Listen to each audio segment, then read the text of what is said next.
Russia Ukraine যুদ্ধ বন্ধে স্থানীয় সময় মঙ্গলবার সকালে সৌদি আরবের রিয়াদে বৈঠকে বসেন যুক্তরাষ্ট্র ও রাশিয়ার প্রতিনিধি দল। রুশ পররাষ্ট্রমন্ত্রী সের্গেই ল্যাভরভের নেতৃত্বে বৈঠকে অংশ নেন মার্কিন পররাষ্ট্রমন্ত্রী মার্কো রুবিও ও অন্য কর্মকর্তারা। তবে গুরুত্বপূর্ণ এই বৈঠকে নেই খোদ ইউক্রেন। আলোচনার বিষয়ে কিয়েভ অবগত নয় বলে দাবি করেছেন প্রেসিডেন্ট ভলোদিমির জেলেনস্কি।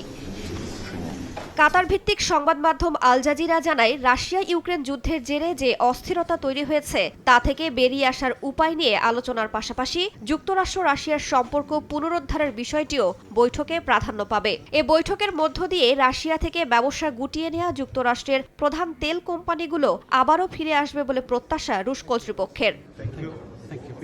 এদিকে ইউক্রেনে দীর্ঘমেয়াদী শান্তি প্রতিষ্ঠার উপর জোর দিয়েছেন ফ্রান্সের president Emmanuel Macron.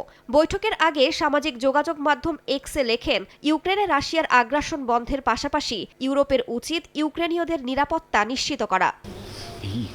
Russia Ukraine যুদ্ধ বন্ধের আলোচনাকে স্বাগত জানিয়েছে চীন, তবে এই আলোচনায় সব অংশীদারের সম্পৃক্ততা প্রয়োজন বলে মন্তব্য করে বেইজিং।